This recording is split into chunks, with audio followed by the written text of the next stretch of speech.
Good afternoon, traders. Joseph here from Eightcap. I hope you've had a good week.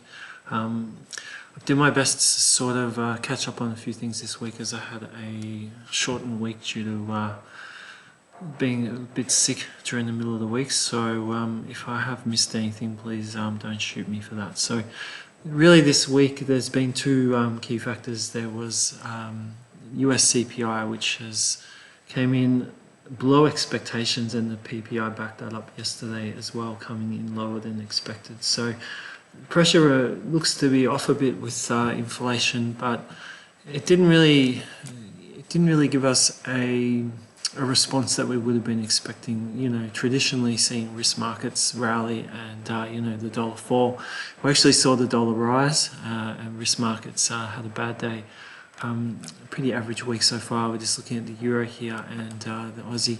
So I think, and I may be wrong here, but basically I think that the US debt crisis, the debt ceiling, is the new factor, and it's been bubbling away in the headlines for several weeks now. But I think this week it has come on. Will it turn into a financial apocalypse?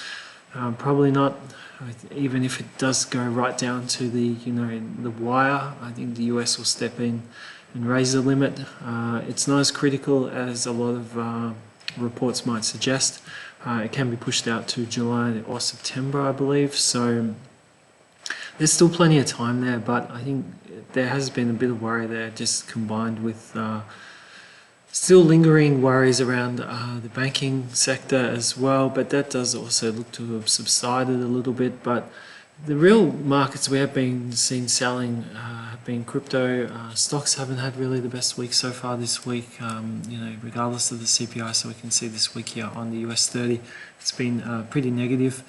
We did have that lovely move higher the previous week, but markets just haven't been able to capitalize on that. And I think the real question is now, do we see sellers really get going and start to try and push the markets lower, or are we just going to see more range-bound trades sort of develop? So risk currencies. So we'll just go and have a look at the dollar, for instance. We sort of, the week was pretty average week until yesterday, when we saw a really strong move up.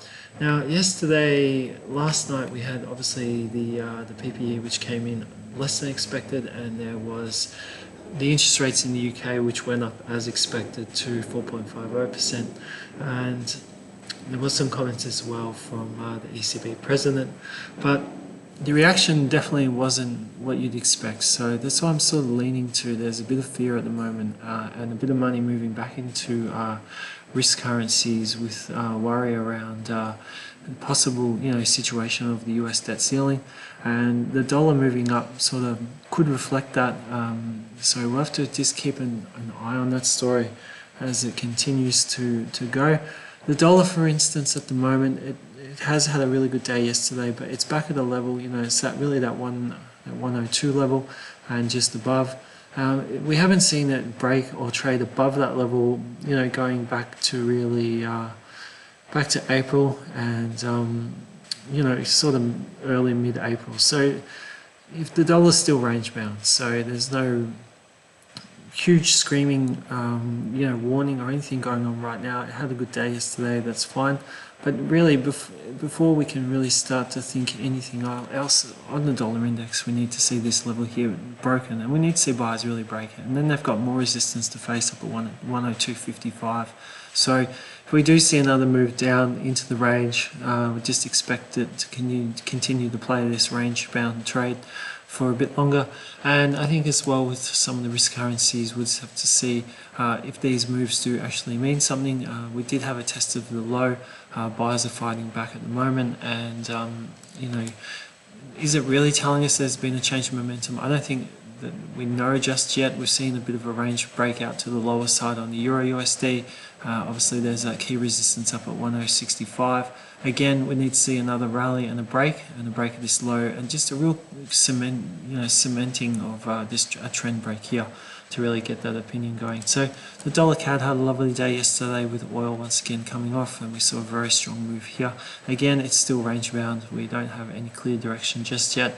And some of the yen pairs, we can see just see that selling there as money moved back into the yen yesterday. So it does look like when you look at it from those two in perspective, that there's been a bit of covering, and just people are looking to more safe haven assets. The euro yen here at 146.60, a bit of support there to keep an eye on. There's already been a rejection there yesterday, and just on the pound yen, just as it updates, that nice move down, but the trend still remains up, and we'll just like to see what happens if price does get back down to 167.74. If there can be more buying demand come in that point of previous congestion. But if we do see another lower high and then a good move down, then definitely something could be starting to change.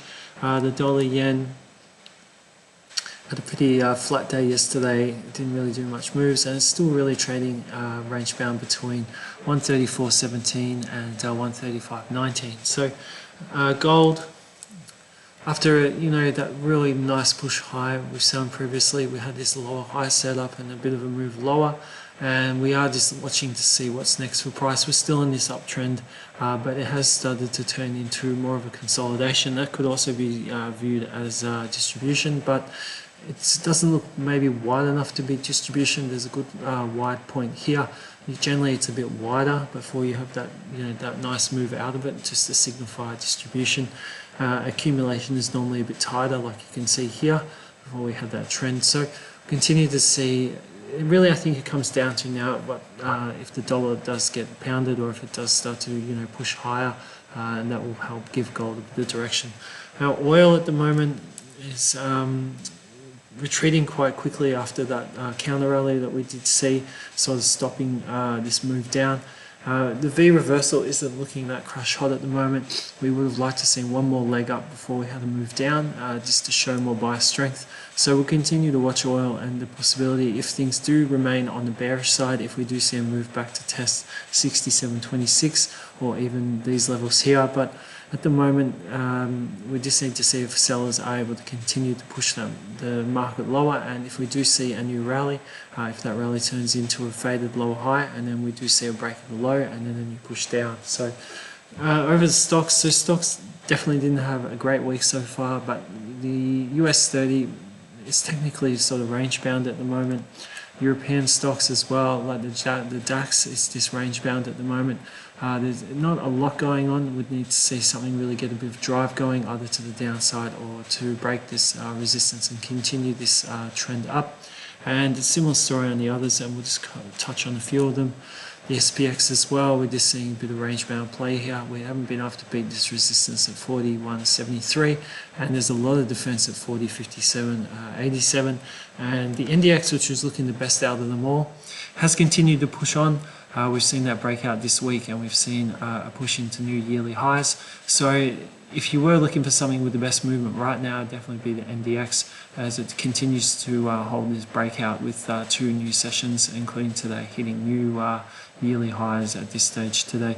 Crypto has had a bit of I won't say maybe a reality check, with things sort of quieting down in the banking crisis, when we saw a lot of money moving into Bitcoin. We are starting to see some money moving out now.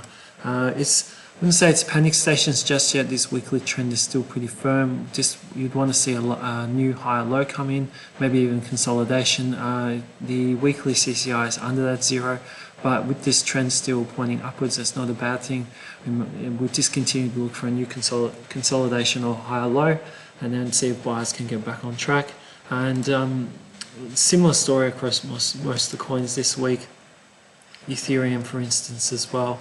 We've just seen sellers really just holding the throw this week, and without going across all of the cryptocurrencies, it's a similar story, across most of them. So some of them have done a little bit better than others. So we can see ADA is up today, but we did have that move down yesterday, and others, for instance, like Ripple is fighting back, but it had a really strong leg down, and we'll see. There's a bit of support forming around this point at the moment. So, and there's some buying today, with Ripple trading 3.86% higher. So we will just have to see a couple things.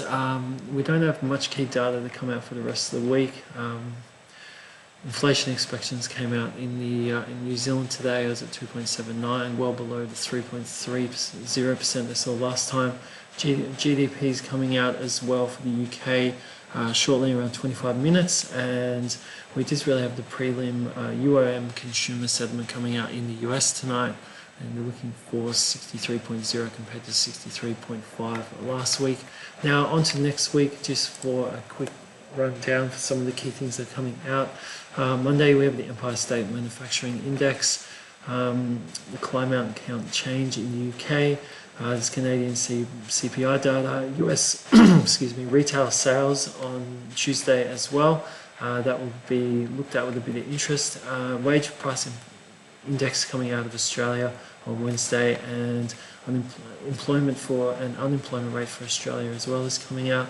There's a bank holiday as well on Thursday for France, Germany, and for Switzerland, and unemployment claims on Thursday as per normal.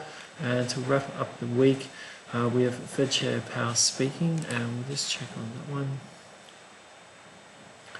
So from the look of it, it's nothing too massive, but it's definitely one to keep in the back of your mind at 1 a.m.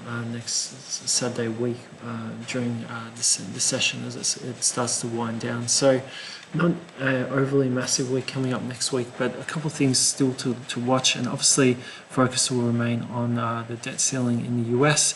I'm sure if you've read some of the details, if they did default, it would be an absolute mess. But as we've seen previously, when it has gone right down to the wire, they've normally always come out with a with a solution that sometimes right on the line. So that's it for this week's market update. So thanks very much for your time. We wish you a fantastic weekend and good trading for the rest of the day. And if you have any comments or questions, feel free to send those over to us. And if you do enjoy what you're seeing coming out through our channel, please feel free to subscribe and give us a like. That would be appreciated. So again, have a fantastic weekend and see you next week. Thank you and bye.